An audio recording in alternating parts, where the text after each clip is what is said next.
Video upload কৰিব লাগিব। Video length হ'ব লাগিব 5 মিনিট বা 10 মিনিটৰ ভিতৰত ভিডিও লেন্থ হ'ব লাগিব, কাৰণ ডাঙৰ ভিডিও মানুহে ফেসবুকত নাচায়। লাষ্টত এটা এক্সট্ৰা টিপ দিম, শেষলৈকে ভিডিওটো চাই থাকিব। ৰিলছ আপলোড কৰিব লাগিব, যিটোৰ টাইম হ'ব 5 সেকেন্ড বা 10 সেকেন্ডৰ ভিতৰত ৰাখিব।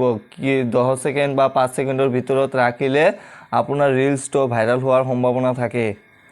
এই সপ্তাহত দুটাকৈ ফটো আপলোড কৰিব লাগিব। বিভিন্ন ধৰণৰ টেক্সট লিখি ফেসবুকত পোষ্ট কৰিব লাগিব। যিবিলাক photo, video, text, reels upload কৰিব সকলোবিলাক ফেসবুক ষ্টৰীত শ্বেয়াৰ কৰিব, কাৰণ ফেসবুকত সকলোৱে ষ্টৰী চাই পোষ্ট নাচালেও। আৰু সপ্তাহত এদিন বা দুদিন লাইভ কৰিব।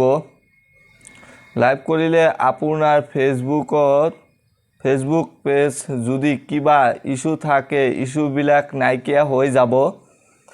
আৰু আপোনাৰ পেজৰ কেটাগৰী চেঞ্জ নকৰিব। যদি কমেডি ভিডিও আপলোড কৰে তেনেহলে কমেডি ভিডিও আপলোড কৰিব।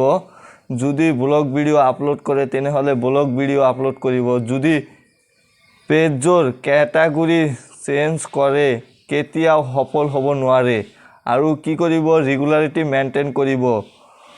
ভিডিও ভাল লাগিলে লাইক কৰিব, কমেন্ট কৰিব, শ্বেয়াৰ কৰিব আৰু চেনেলটো সাবস্ক্ৰাইব কৰি ৰাখিব, যাতে ফেসবুকৰ কোনো ধৰণৰ ভিডিও আপলোড কৰিলে সৰ্বপ্ৰথমে আপুনি চাব পাৰে।